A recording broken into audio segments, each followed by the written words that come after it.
Elvis Presley wasn't just the king of rock and roll, he was also the king of prescription drugs, junk food, and animal cruelty, among a few other questionable vices. Most of the time, the singer of a song is who most people will associate with the tune. Even when it's well known that a performer doesn't write their own music or lyrics, it's their rendition that everyone pays attention to and remembers, not the sheet music with its noted authors. This is especially true when it comes to Elvis Presley. Presley was first and foremost a performer, and nobody has ever seen him as a Dylan-esque songwriting genius. But the truth is that he actually contributed very little to the creation of his own songs. What did you say? Yep, you heard that right. Despite being credited on some songs as a co-writer, Presley never offered anything past the odd title here and there. For example, he apparently thought of the phrase "all shook up" after a bad dream, and then somebody else turned that into a song. Not too inspiring. The co-writer credits were simply there for publicity, and the man himself admitted as much. In a 1957 interview for Dig magazine, Presley confessed, "I never wrote a song in my life. I've never even had an idea for a song." In that same interview, he also claimed that, despite walking around with a guitar and strumming it during a concert, he couldn't actually play. This was self-deprecation beyond the literal truth. Presley could play, and he used a guitar to work out arrangements. But he was never a master player, and as his career took off, he used the guitar more and more as a prop rather than an instrument. The reason Presley has any songwriting credits at all is because of business-side strong-arming by his notorious manager, Colonel Tom Parker. The icon had a special arrangement with music publishers. When Presley wanted to record a song written by an outsider, Parker would demand a third of songwriter royalties for his client. Songwriter David Hess told American Songwriter he would get a piece of the action. Colonel Tom Parker made sure of that. To have a potential #1 hit staring you in the face made the pain of getting screwed a little less painful. For example, Presley is a listed contributor to Don't Be Cruel, of which he didn't write a word or note. One songwriter who resisted exploitation? Dolly Parton. In 1974, she released I Will Always Love You, which eventually became a cash cow when Whitney Houston covered it for The Bodyguard in 1992. The soundtrack album sold 12 million copies, providing a nice payday for the country legend. Back in the 70s, Presley wanted to cover it, but with the condition that Parton sign over half the royalties. As published in the Belfast Telegraph, Parton turned down Presley and replied, "Well, now it's already been a hit. I wrote it and I've already published it, and this is the stuff I'm leaving for my family when I'm dead and gone." What we might call the popular caricature of Elvis Presley will have certain key pieces. The pompadour, the guitar, the gyrating hips, the sequins jumpsuits, and maybe a karate chop here and there. Look out, man! Look at that, they're coming at you. You see that? It's called karate, man, and only two kinds of people know it. The Chinese and the king. But for greater accuracy, the caricature should also include guns. Presley loved guns, and he loved shooting things almost as much as Elmer Fudd did. As such, he was an avid gun collector and ended up with enough of them to fund his own militia. By the time he died in 1977, he owned more than 40 guns, including rifles and even a machine gun, just in case the guys from Jailhouse Rock broke out and went on a rampage or something. By the 70s, he'd grown paranoid enough to bring guns with him on stage, though thankfully never the machine gun. Instead, he would stuff guns into his boots. To Presley's credit, he had a concealed carry permit, and he was hardly alone among Southerners of his generation in his love of firearms. However, he was dangerously careless with his guns. As recounted in his autobiography, Over the Top and Back, singer Tom Jones once visited Presley's dressing room to find a loaded Colt 45 automatic pistol just lying there in the King's bathroom. He wrapped it in a towel and gingerly gave it to Presley, who nonchalantly responded with his classic catchphrase, "Thank you very much." While touring, Presley ruined many a hotel room's lamp and TV set by blasting them. At home, he fired at makeshift targets, and in his darker moments, he reportedly threatened his own friends with his guns. As just about everybody knows, with the exception of costume parties, it's illegal to impersonate a cop. It's also illegal to pull people over and pretend to give out tickets. But Presley did both, and quite regularly too. He and his friends loved to play pranks and practical jokes on each other, as well as on the unaffiliated and unsuspecting. Presley also loved the police and law enforcement, and even wanted to be a policeman when he was a boy. But by the time he was all grown up, he was too busy being a rock star to become an actual cop, or simply unwilling to give up peanut butter and banana sandwiches to properly train. So instead, according to Priscilla Presley's Elvis by the Presleys, Presley would slap a police siren on his car, don one of the many fake badges he had accumulated over the years, pull speeders over and tell them something like, "Son, you were speeding. Just want to warn you to slow down." He even had a blue cop light to complete the illusion. After then giving them a lecture of sorts, he would hand them a ticket that was actually an autograph, which didn't make pulling people over under the guise of "I am the law" any less wrong. Nor did his love of the force keep Presley from getting speeding tickets of his own. If only he had spent less time cosplaying as Barney Fife and more time learning to play guitar and write his own music. Who knows how much greater he could have been. In 1957, at his career peak, Presley briefly disappeared. The reason? He got drafted into the United States Peacetime Standing Army. Unsurprisingly, he feared that a stint in the Army would take him away from the music scene for too long and cost him his fame. When my Army hitch is over, I would like very much to come back on a regular tour. Nonetheless, he shipped out in March 1958 with an armored division as a truck driver, which makes sense since he was a truck driver before skyrocketing to fame. When the base grew inundated with fan mail and aggressive local women trying to scale its walls, he got a transfer to a scout platoon. Presley returned to the U.S. less than 6 months later, following the death of his beloved mother, Gladys. Deeply upset by the loss, Presley reportedly worked through his grief via self-destructive behavior. When he returned to Germany after the funeral, he partied like there was no tomorrow. During a trip to Munich, he got into a nasty bar fight. On a trip to Paris, he took some soldiers to a strip club and brought the strippers back to their hotel. It was also during this time when Presley reportedly started daily misusing amphetamines, the start of a pill addiction that would eventually hasten his demise. Presley had plenty of patience for his fans, sometimes to his own and others' detriment. In 1956, he was back in Memphis after a tour and stopped at a gas station to have his exhaust line checked. By the time his car was ready to go, a crowd of autograph seekers had gathered, and the king was happy to oblige them from out the window of his Continental Mark II. Unfortunately for everyone else who needed gas at that station, Presley's car was blocking the pump. The owner of the station, Ed Hopper, asked Presley 3 times if he would move his car, unaware of his patron's name or fame. Each time, Presley said he would, only to carry on signing autographs. After the 3rd time, well, recollections varied. Hopper said that Presley punched him in the face while someone else held his hands back. Presley claimed that Hopper punched him. Whoever started it, a handful of blows were exchanged before the police broke the fight up. Presley, Hopper, and Hopper's employee were all taken in and appeared before a judge. The charges against Presley were dropped, to the delight of his many fans in the courtroom. As for Hopper and his worker, they were fined $25 and $15 respectively. With how far pop culture has come in terms of depicting overt sexuality, it's almost impossible to imagine now what a stir Elvis Presley's gyrating dance moves made in the 1950s. He might have hated the nickname Elvis the Pelvis, but Presley was well aware of his throngs of adoring female fans and had a high tolerance for such crowds. According to Alana Nasha's book, Baby Let's Play House, one photographer recalled, whether the girls were 8 years old or 18 or 65 or 70, he just liked women. But while Presley might have basked in female attention, it was at least partially because his manager wanted him to. Colonel Tom Parker was tireless in marketing Presley as the ultimate ladies' man, and the idea that Presley might finally find the one was a nightmarish thought. Parker's control over Presley's love life was never more evident than in 1956, when Presley's girlfriend, June Wanico, told reporters she was his steady. He was a marvelous kisser. Elvis had real soft, full lips. Immediately, Parker sought to squash the news, having Presley confess to a different reporter, "I got about 25 girls I date regular. She's just one of the girls." It's safe to assume these publicity stunts didn't delight Elvis's love interests, but on the flip side, it may have given Wanico the freedom to also date who she wanted. And indeed, she found someone else, breaking up with the king in a train car not long after, letting him know she had promised to marry another. In the end, he was left alone on the train as it pulled away from the station.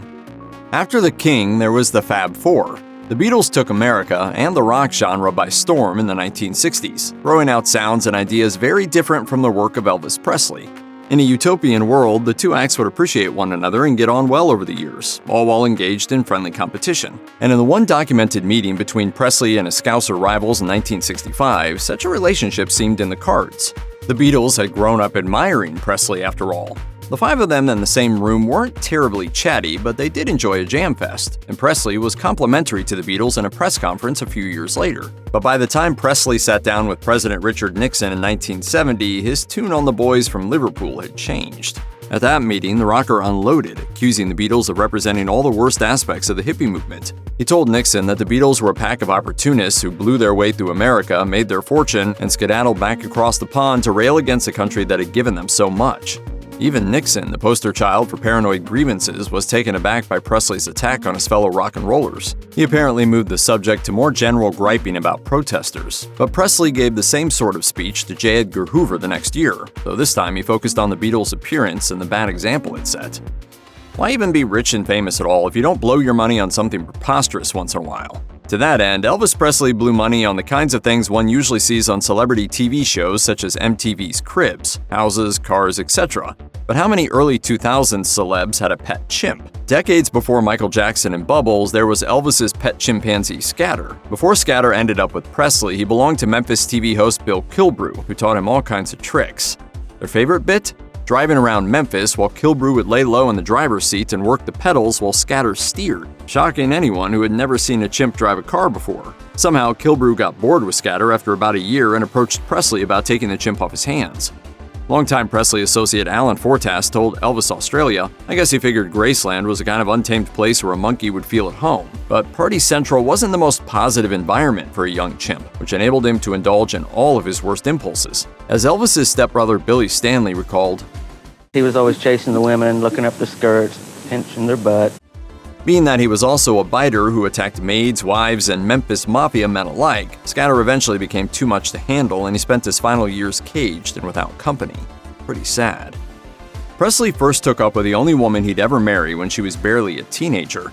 Priscilla Bolya was raised by a father in the US Air Force, and when she was in her early teens, he moved the whole family to a base in Wiesbaden, Germany. One day in 1959, when Bolya was 14 years old, she was hanging out at an American military club when a man named Curry Grant approached her and said he was close friends with 24-year-old Elvis Presley, who was at the time enlisted in the Army and stationed nearby. She'd soon accept Grant's invitation to meet Presley.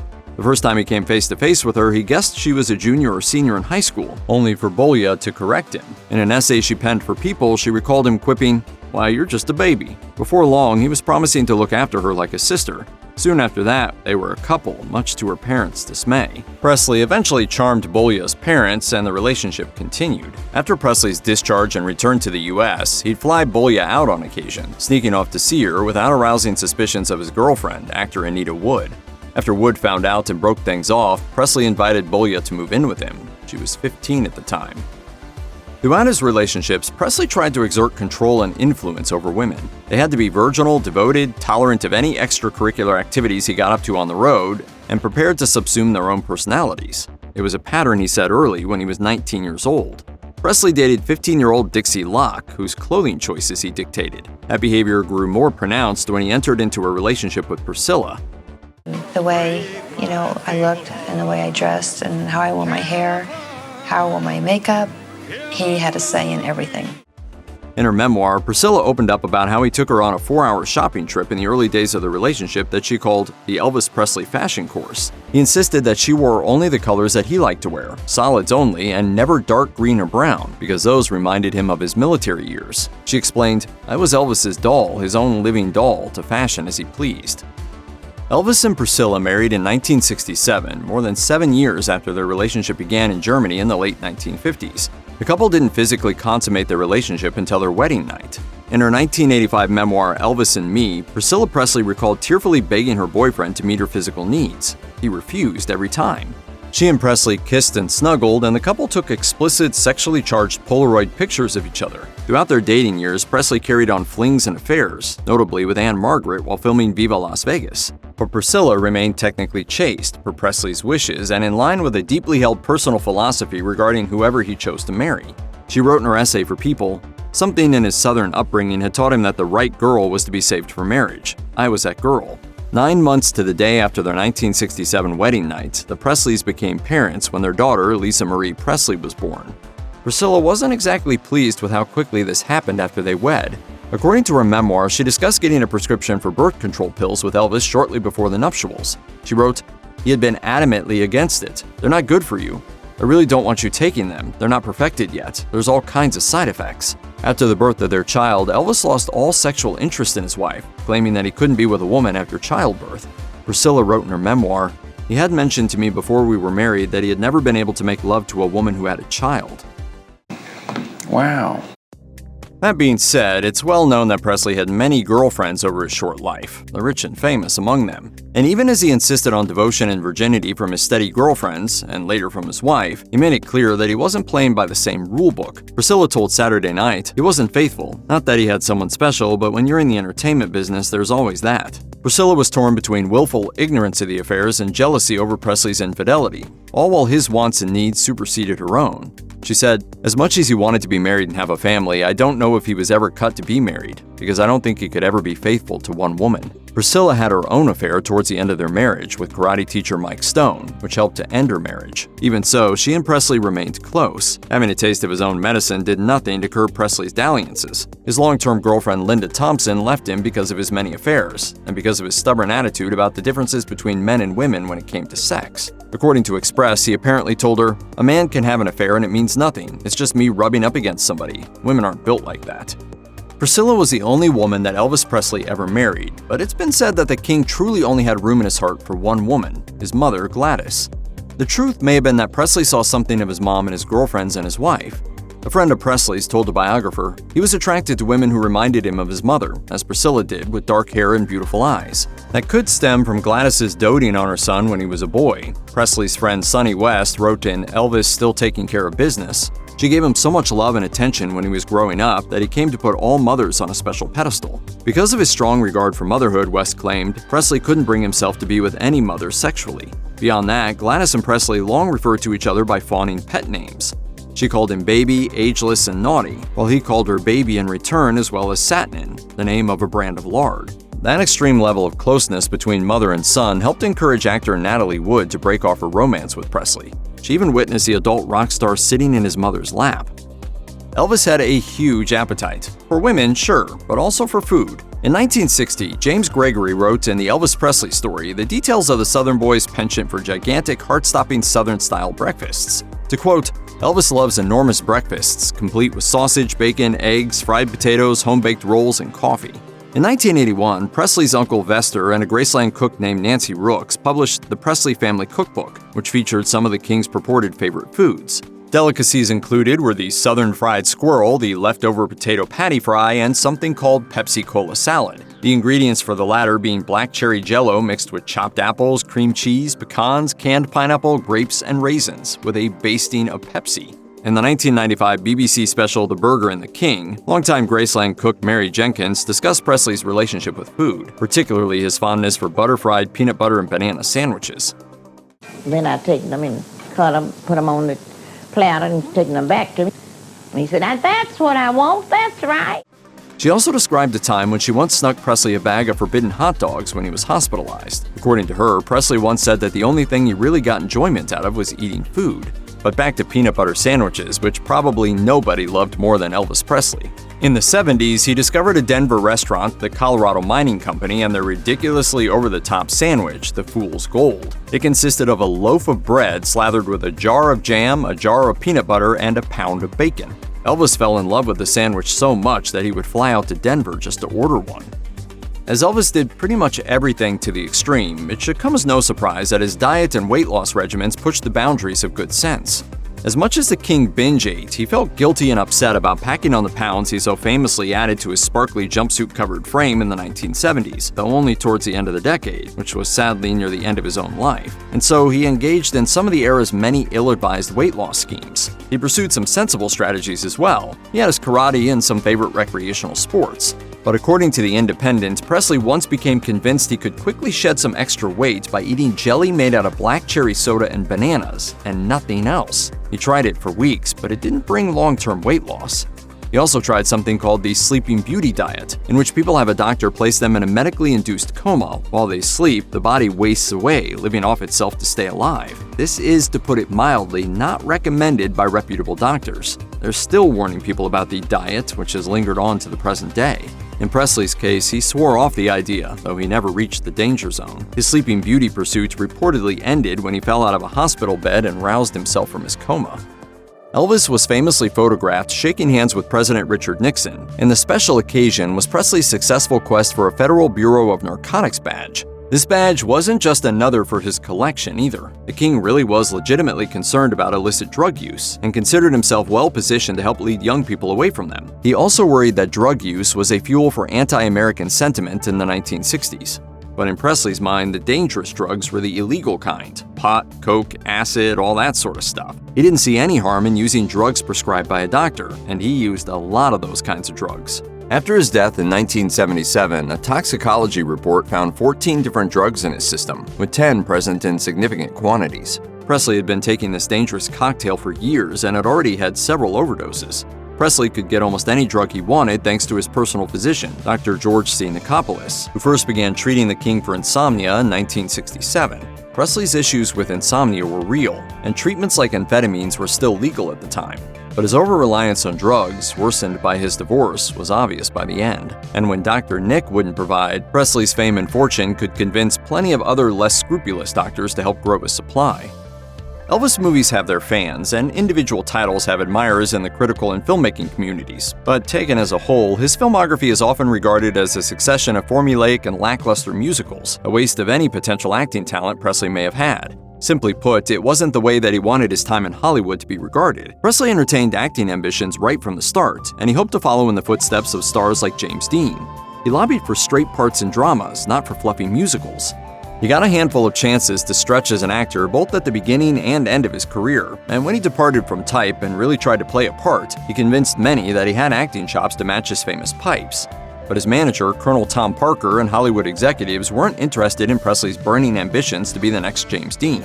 They were interested in easy profits and steady marketing of the king's set image, so the scripts and songs that came his way reflected their desires. There's a long list of varied and challenging parts Presley desired, tested for, or was rumored to be after, only to be thwarted by bad luck or Parker. Working on the safe, formulaic pictures that he did took a heavy toll on Presley's emotional health, and it eroded his standing in pop culture until his 1968 comeback special.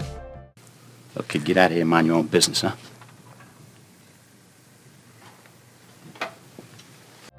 Despite many a meme and cheap shot to the contrary, Elvis Presley did not steal rock and roll music from black artists, nor was he the first white performer to popularize it among mainstream audiences. Throughout his life, he was very open about the debt he owed to singers like Fats Domino and to the gospel music he grew up with, but his appreciation for the gospel ran much deeper than music. Presley's stepbrother told The Observer that Presley was an incredibly devout Christian, praying over his concerts and acting as an unofficial Sunday school teacher to his stepbrothers when they were younger. But Presley's beliefs were on the eclectic side. According to USA Today, he once told a friend, "All I want is to know the truth, to know and experience God."